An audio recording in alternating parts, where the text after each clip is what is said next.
Hello everybody, welcome back to my channel. This is Kathy at Attic Treasures, etc. And I'm really glad you're here today because we're going to make a writing board together. I finished the Woodland Wonderland journal that I was working on. Here's a sneak peek, but I'll be doing a flip through of it later. And I thought it needed a writing board. So that's what we're going to do today. So I have a couple of pictures from Edith Holden's The Country Diary of an Edwardian Lady.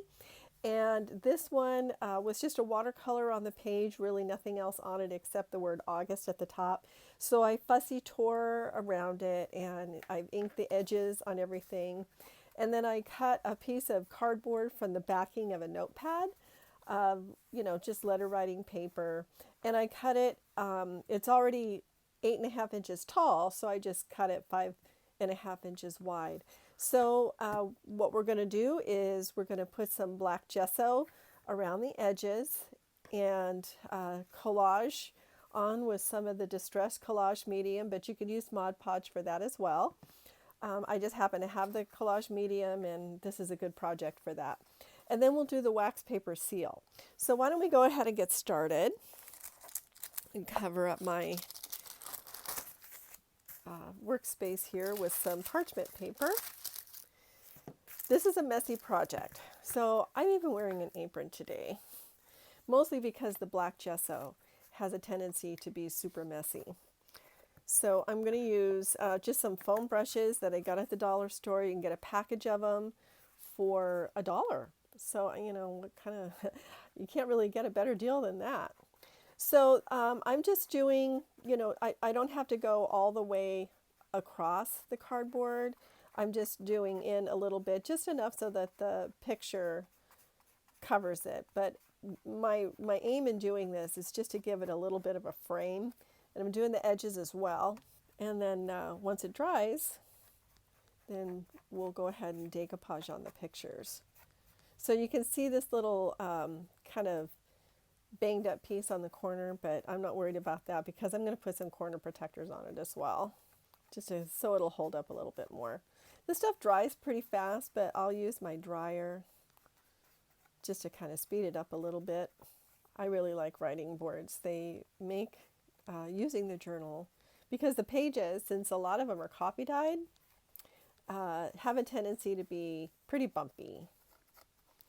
And so it's just nice to have a writing board underneath so that you can use it without, running into whatever embellishments and stuff like that might be underneath that particular page. Okay, just getting the edges. So when you're doing this, it's good to have some cleaning wipes, baby wipes handy, because the stuff does get on your hands. Okay, so I'm going to dry this side and I'll be right back. Okay, so now I'm ready to do the other side. This stuff doesn't really take that long to dry if you use the dryer. I'm using the, it's a really nice dryer. It doesn't put out as much force as, the heat gun that you're using for embossing and stuff like that. I'm using this one, the Ranger Heated Create tool or craft tool, and I have found it to be extremely good. Oh, look what I just did. Okay, I said it's messy, but it's a really good dryer for when you don't want to have like high force like you would need for embossing. It's just gentle. It's the same heat, but it's a lower fan.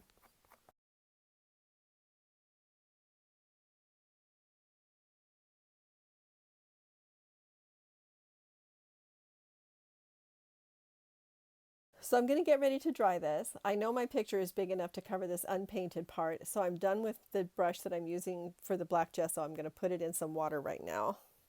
Okay, so this is completely dry now, and we're ready for the next phase. So the first one I want to put on, the first picture, is this one from this beautiful watercolor page. So I'm going to use my Distress Collage medium, and I've got a little bit wider brush because this stuff dries pretty fast. And I want to make sure I get it on enough or quick enough, get enough on quick enough so that I can keep it from drying, because I really would prefer not to have any bubbles.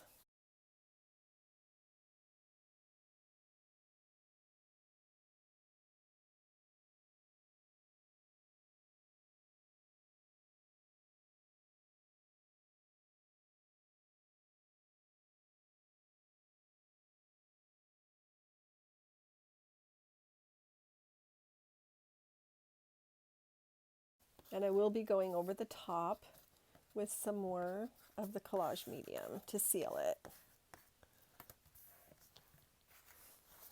What I really want to do is just make sure it's all stuck down. This wants to lift up a little bit right there, so I'm just going to encourage it with a little bit more of the collage medium. It may just be that that's where a little bit of it dried, or dried enough to where it just didn't want to sit down. Can you guys still see? Okay, so that's down pretty well. I'm not detecting any bubbles yet. So now I'm going to put the collage medium on the top. I really like that black around the edges. I think it's really pretty. Okay, I'm going to dry this and I'll be right back. Okay, so what I did is I went ahead and I put 2 coats of the collage medium on top. And one thing I will say is that when you're doing that, whether you're using Mod Podge or collage medium or something else, you'll notice that it probably starts to bubble up a little bit. So as it's drying, I'm smoothing. Stop the dryer for a little bit and smooth it out a little bit more. And you'll find that once it's dry, it'll be nice and flat. But if you take that little bit of time during the drying process just to kind of smooth it out a little bit, you'll have a much better overall quality, I guess is what I want to say. So I really like the way the black looks around there, and I am going to go ahead and put the other picture on the other side, give it 2 coats of the collage medium, and then I'll come back and we'll do the wax seal and put the corners on together. Okay, so just a moment. I'll see you in a few minutes. All right, so now that I've got 2 coats of the the collage medium on both sides and the picture on both sides, I'm really liking the way this is looking so far. But I'm going to put some antique gold Gilder's paste wax around the edges just to give it a little extra oomph, I guess. And just because I like the way that looks. And then we'll put on the wax seal. If you haven't seen me already demonstrate the wax seal, this is a really neat method of preserving, like if you have some really old fragile paper that you want to put in a junk journal but you're afraid of it cracking or getting damaged. What I've done is I've Mod Podged on both sides of the paper and then done a wax seal on both sides. And then that makes it a lot more flexible and protects it so that when it's in your journal, then it's not going to just fall apart on you. So I've done that with, like, I demonstrated it when I did the sewing journal, the little mini sewing journal, because I was using images from Montgomery Ward's, an old 1957 Montgomery Ward's catalog. And so that sealed it and made it so that those images would stay, nice and flexible. Plus it just feels really good to the touch. This Gilder's paste wax, I just got it off of Amazon, and it comes in some different colors. I just, it lasts a long time, and it, I don't know, it goes on pretty easy. But I only bought one color because that's the color I think I'll use most often. Okay, so I'm going to set it up now for the wax seal, and that involves moving stuff off of my table and setting up my iron and stuff like that. So I'll be right back. Okay, so I needed to move my mat off of the table because I don't want it to be warped. So what I'm going to do now is I have this utility towel that I use for this kind of stuff. And then I'm going to put some parchment paper on to just kind of protect the towel and my writing board. And then I'm going to cover it with a piece of wax paper, and it's not anything special, it's just wax paper that I got at Winco. And then I'm going to, that one aside for the other side, just cover it with a tea towel.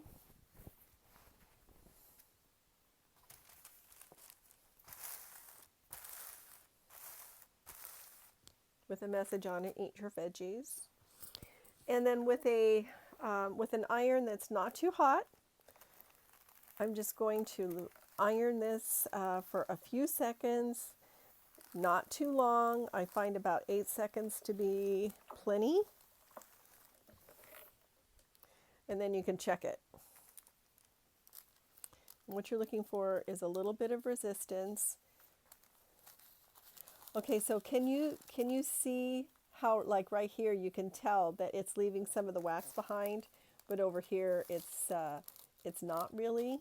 So that's kind of what you're looking for. You want it to leave the wax behind on your project, and you know, it did a pretty good job there.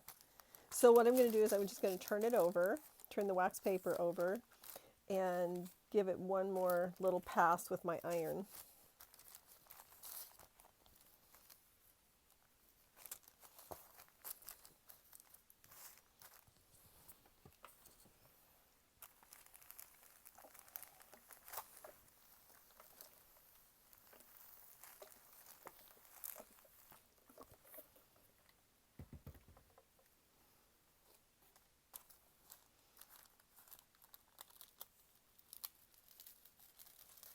Beautiful. So that has a really nice feel to it. It's nice and soft. And now let's do the other side. So I'm going to get another piece of wax paper, and we're going to do the same thing. One side, then I'm going to turn the wax paper over and do the other side.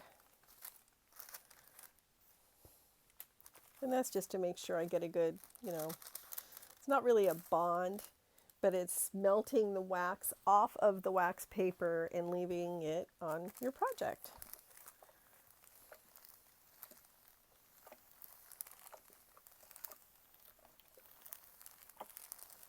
Make sure that you have a dry iron. You don't need any steam.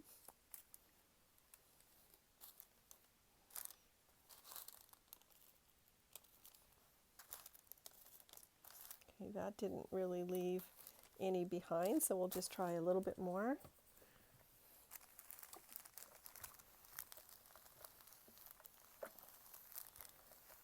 It's better to do it for less time than you need and check it and then go back and do it again than to do it for too long and then have to be peeling the paper itself off, the paper that the wax is on. So now I'm going to do the other side,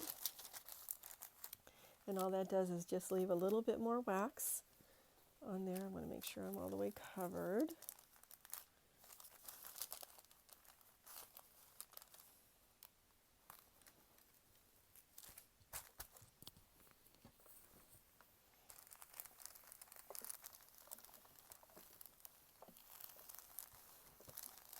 So this is something that you can do. You can make a whole bunch of these ahead of time, because as you can see, they don't take very long. You can do sort of an assembly line process where you put all the, you know, cut up all the cardboard, and then, oh, perfect. Perfect, perfect. Oh, that's awesome.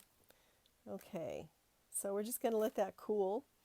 But what I was saying is that you can, you know, cut up all of your cardboard pieces, and then when you're done with that, you know, you gesso around the sides or the edges or whatever. Get your pictures ready that you want to put on there, either magazine pages or something like that. Okay, I'm going to put my table back together, and I'll be right back. Okay, all back together now. It's a good thing I did that off camera because I knocked into a bunch of stuff and a whole bunch of stuff fell on the floor. So, okay, so you could certainly leave this as is, and it makes a perfectly nice writing board, nice and smooth to the touch. But I'm going to go ahead and dress it up a little bit just by putting on some of these little corners. And I think I just picked these up at Michael's. And so I've got these padded jaws, and I can't remember where these came from. These might have come from Amazon. I don't know. But anyway, you don't really need to glue these down because, you know, once you get these squished on there, they're not really going to go anywhere. And they're still going to be, you know, nice and flat, the writing board itself. So you just squish it down. If you don't have these, and I didn't for a long time, you can use regular pliers, like jewelry pliers or whatever, and just put some paper towel between the jaws. But I finally went ahead and got a pair of these, and I really like them. And you know what? They weren't even that expensive. They might have come from Michael's or Walmart or something like that. So basically you just go around and squish. Okay, so that's it. The writing board is done. Very pretty, very easy. Like I was saying earlier, you could do, you know, mass produce these and then you have them all ready to go with your journals. Now, even though I didn't glue these corners on, if I were using these on a journal cover, I definitely would because it's not as thin as this, and so it doesn't make as good of a contact when you go around. So it's a good idea to use some glue if you're using them on a journal cover. But it really dresses it up. So stay tuned for the flip through of this. Go ahead and click on that video because you'll want to see the inside. Alrighty, everybody, have a wonderful rest of your day, and I'll see you in my next video. And don't forget, if you like this video, please hit the like button and leave me a comment. I love your comments. They're really encouraging, and I answer everyone. And also, please subscribe if you haven't already and hit the notification bell so that you know when I've uploaded something new. And don't forget, let the serendipity find you. Have a wonderful day, everybody. Bye-bye.